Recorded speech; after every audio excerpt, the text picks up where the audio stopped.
we'll do the live thing first. Like,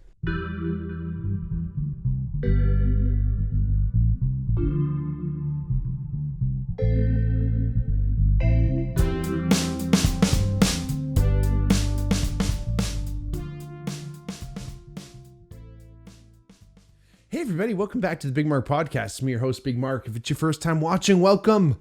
If not, welcome back. Like I always say, if you ever wanted to reach out to the podcast, let us know about a topic or anything you wanted to let us know about, hit us up out our DMs at the Bigmark podcast or at the Bigmark pod on Instagram or Twitter. Thank you so much for being here tonight. If you ever did want to donate to the podcast, you can go check out our Patreon, patreon.com/thebigmarkpod.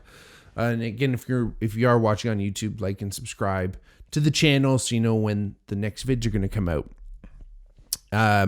Happy you guys took the time to be here with us tonight. I'm more than excited to be hanging with everyone right now, wherever you're listening, whenever you're listening.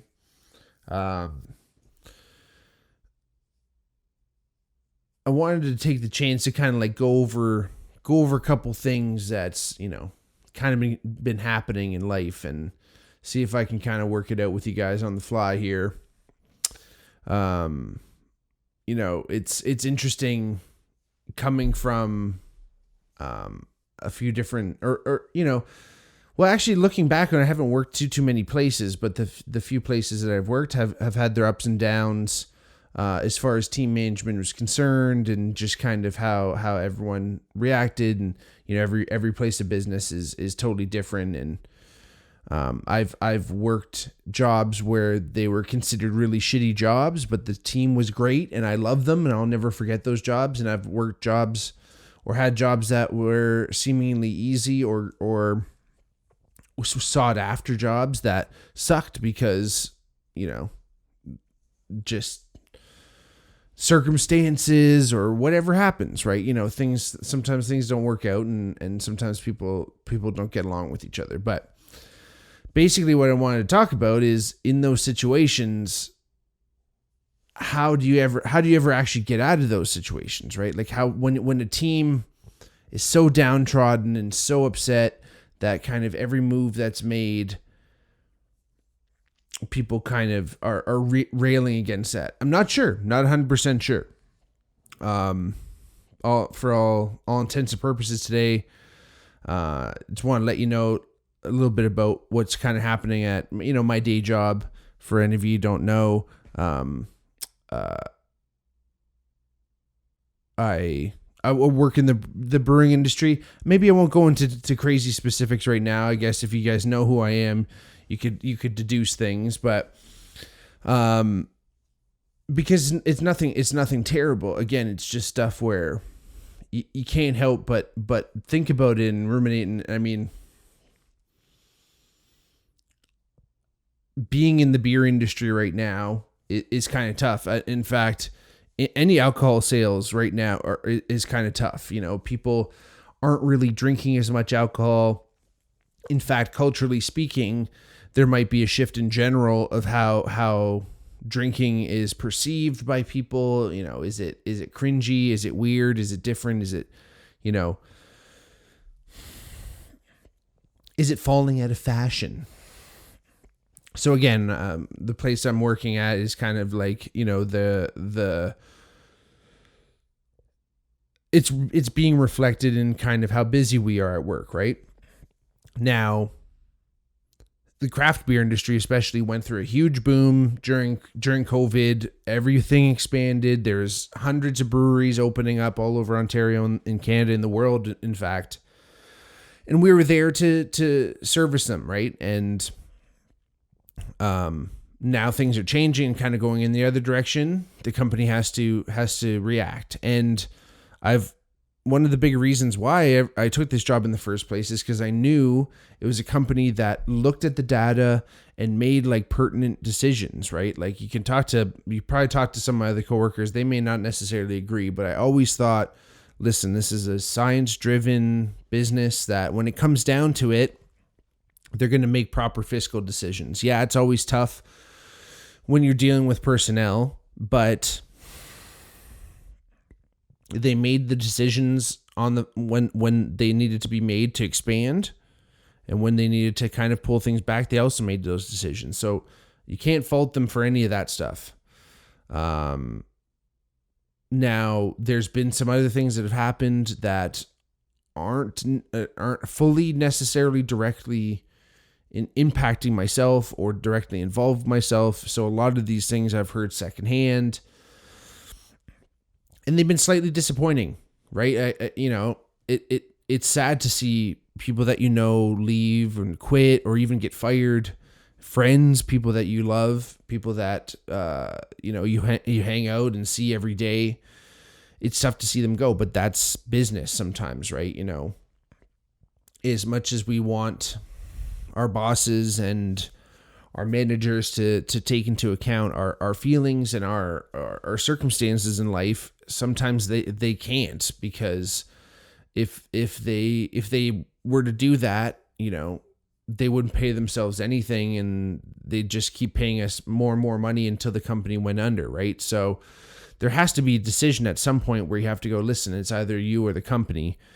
And that's what it's all about, man. It's something bigger than you, right? Like that's the tough part about working in today's day and age, where we feel so entitled and we feel like, well, I don't even want to say that because that seems derogatory, but I mean, there's this feeling of like, hey, like everyone in the workplace, I'm not just talking about generationally, people have put work in and they feel like they deserve something for that hard work. And I think that's something that's true. So it's a feeling of entitlement, but it's not necessarily a bad feeling, but that feeling isn't being met on the whole. Like I can't necessarily name you one aspect of business right now where everyone is like killing it right now, unless you're like a crazy owner, CEO, super high powered business person that's been in the position for years. I'm not sure, right? Like I know that there's a lot of white collar jobs out there, and even trades if we're just talking straight money. But like a job where it's chill, no stress, you just sit there and rake money. Like fucking tell me how to get those jobs, right? So everyone has to have a level of stress, a level of work in their job, no matter what it is, even if you're making some money. And I think that's what happens, is that we forget that, work is work. It's supposed to be work. And we're lucky that we exist in a time where a lot of jobs aren't fully labor jobs, where you're breaking your back and, you're toiling in factories and in environments where you shouldn't be. Again, don't get me wrong, those jobs exist still, but not everyone in the workplace has to do that. I consider myself extremely lucky and grateful that I'm able to do that. But I was even talking with one of my colleagues today, like, not doing what my university degree is like meant for, right? Like I got a sports psychology degree, essentially. That's basically, it's a team psychology degree. I'd like to continue to do more psychology studies and potentially get my master's and work in psychedelic therapy. Where that fits in to the timeline, I'm not sure. Right? Because that's the tough part of it. Once you're in the workforce, not necessarily working in the field that you want to be in, is that you get bogged down, and that context shift is tough on you when you have to kind of switch into the mode of, okay, excuse me, oh my God, we're switching into this new mode here, and that changes things, right? So I think that it just becomes harder and harder, let alone when people start getting families and people start getting further and further embedded into their life. It's harder to change the course of things. But that's not to say that you can never change the course of things, right? Like at any point you can change things. It's just, it might not happen instantly. It might have to be a little bit of a roundabout way. It might have to be a whole new approach that's maybe potentially never been done, but if you figure it out, you can get there. And that's the issue, right? Is that there's that double-edged sword that I even run into too, especially working in sales, that once you have the experience, it's invaluable. People love that. People see that. People, most of the time, people will respond to that, even if it's at another job. If you have to leave your current one, someone should recognize that hard work. But the problem is, sometimes when you're at a current job, forest gets lost for the trees. You get bogged down in your own work. You get complacent. There's many different things. Personalities get in the way of things, right? Like, you know, I've always grown up playing sports, right? And I've played with teammates that maybe I don't get along with, but if we get along with on the field or on the court, or if we can make plays happen, I don't give a fuck, really. I don't really care about your personality. If you and I can work well in our field of sport or whatever, field of business, whatever that might be, that's who I want on my team. Even if it's someone that maybe that, like I said, I actually actively don't like, but I like the way that they conduct business or whatever that is. I want them on my team. And I think that day in and day out, we can get really bogged down with certain things, right? We forget, oh, hey, you know, yeah, sometimes this person's difficult, but look at the results that they're getting, right? And sometimes you don't get results, and then decisions have to be made, right? But I think that's the problem, right? We get so sidetracked, we get so confused with all the different ins and outs in life. And you know, I kind of got worried about when I first got this, you know, legitimate office job, right? But I knew from my last job, I learned from there too, that personalities can make or break a job. But office politics are real, and when you get to know your coworkers and you get really close with them, things become harder really at work. It's harder to ask them to do stuff. It's harder to, if things don't go the way you want them to, it's harder to like reprimand them, if you will, or try to say like, hey, how can we make sure that this mistake doesn't happen again?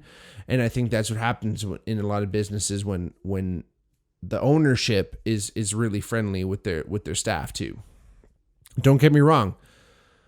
I would prefer that the ownership is friendly with the staff. I don't want them to be standoffish. I don't want them to be inaccessible, but there has to be stops put in place, or there has to be managers hired that allow for a little bit more, you know, final say or structure, even, if you will, right? Like, that's the problem, is that a lot of times businesses don't have that kind of structure where you can say, hey, like, this is a hierarchy. This is kind of how things are going to go, right? So there's always a double-edged sword with anything. It's great to work with your friends. It's great to be comfortable. It's great to work with your loved ones, even. That's not the case at where I'm at right now, but I've been in situations before where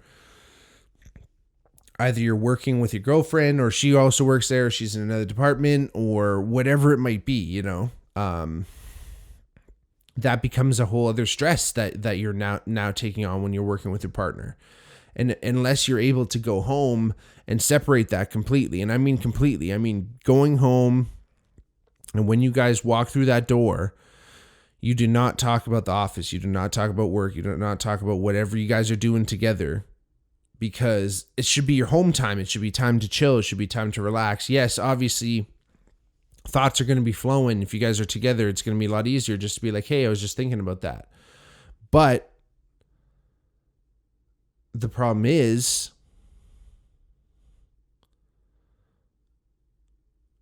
it isn't fair to the rest of your coworkers. It's not necessarily fair to your relationship. It can erode that, can take away from it. Again, you're just living with your coworker at a certain point. And I feel like that almost brings up another point too, right? Is that really, when you think about it, you know, we work so much more than we actually live, right? Like, yeah, we have time, the minuscule time before work, we have the time after work, and we have weekends for most people.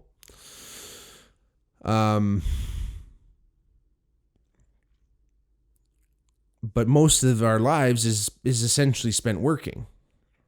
And that's fucking fucked. And North Americans specifically, and I've mentioned this on the podcast before, you know, North Americans don't work to live. We live to work. So we don't work so that we can make money so that we can go and live our lives. We live our lives so that we can continue to work, and we schedule our lives around that, and we make concessions, and make sure that going to work sick and going to work injured and do all these things because we know how important money is and we value hard work so much in North America too. Where if you look in at Europe, at least in the Western world, if you look at Europe, they think that we're like stupid. In fact, they take some pity on us in the sense that we get like 2 weeks vacation in a whole year, and there's not a lot of holidays and not a lot of self help and mental health care and things like that. So it's sad, really. It's sad that something that consumes our lives so wholly can be such a fucking nightmare for so many people. It's fucking work, man. Like it shouldn't be this heavy. Like we shouldn't have to be taking this shit home with us and worrying about it more and more. And yes, obviously there are people out there, don't get me wrong, I'm coming from a place, an industry that's basically built on fun. It's a vice. It's not really a virtue. Drinking beers for fun. And most jobs out there aren't fucking life or death. If you're making it good and it's just getting sold, whatever. If you're a doctor or lawyer or whatever, or emergency room making fucking surgeries and stuff, and people's lives are on the fucking table, yeah, okay, I get it. That's life and death, and you got to take that shit home with you, and whatever. But again, most people, you got to be able to leave that shit at the office. And it's not even shit. And most of the stress that people bring home, it's not necessarily stress about the actual work itself. It's stress about, what Billy did, or what Johnny said, or what Susie said. And that shit like hangs on you and weighs you down so much, and you can't make the decisions that will inevitably push things forward in your at your place of business and make things better. Well, at least push things forward. You never know how things are going to be better. But, that's the problem, is that there's so many times where, hey, we have the idea, we know what it takes, we know what we need to do to get to the next level, but our personnel just can't do it. I'm so sorry, everyone. I'm just fucking yawning away here. It's fucking late. But I've been fucking burnt out. And, well, I don't want to say fully burnt out. I've been burnt out before, and this is not what it feels like. But I've been tired. I've been way more emotionally taxed, at least at work, at least over the past couple weeks. So it's not necessarily burnout. It's like legitimately like just like feeling bummed out. And I'm such a team player and such a team guy that when I feel the morale is where it is, like it is, when it's as low as it is, I really feel that. And it's tough because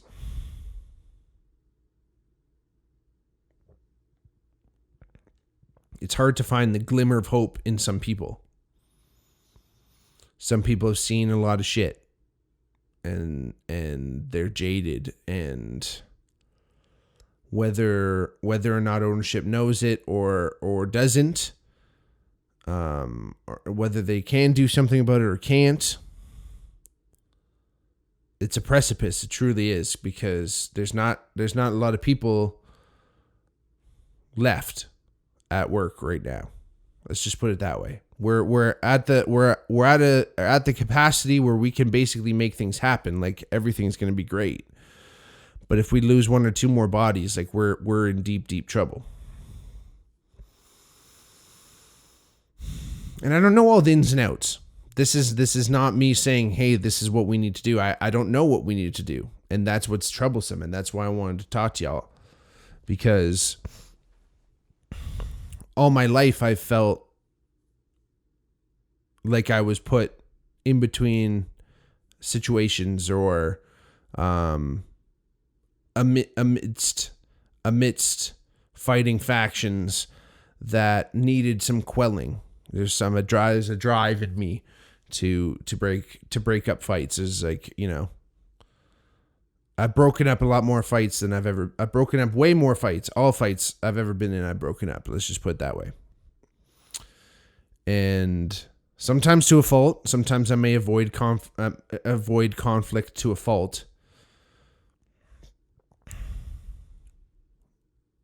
But most of the time, it's because I'm able to take myself out of a situation, step back, and look at a situation from an alternate perspective. And I think that's what it takes a lot of times. It's a perspective shift. It's understanding. Again, like even in my situation right now, it's understanding, trying to say, hey, what is ownership trying to do? They are trying to do everything they can. They are making moves.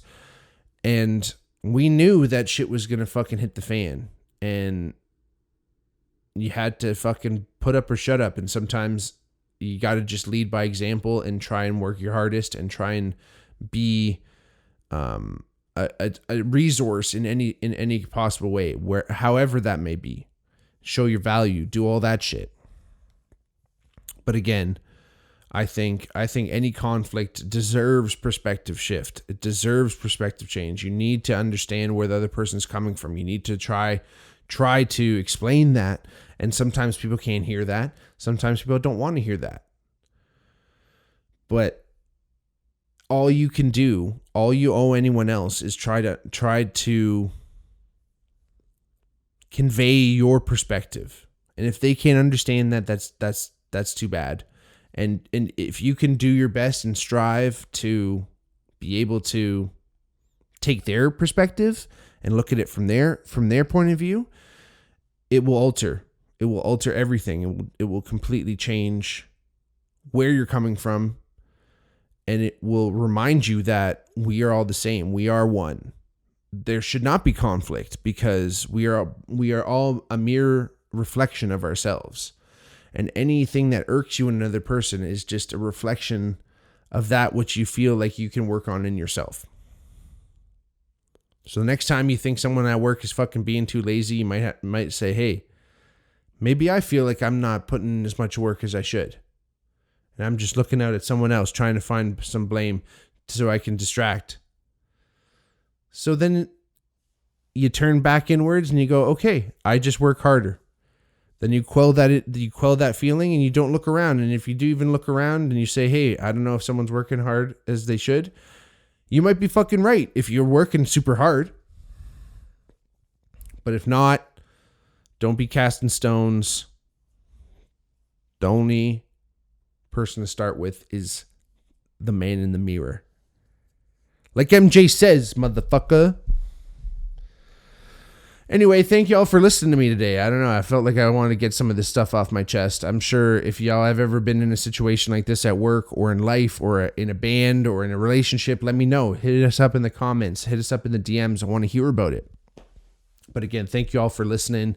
I'll see you on the next episode. Check us out next week.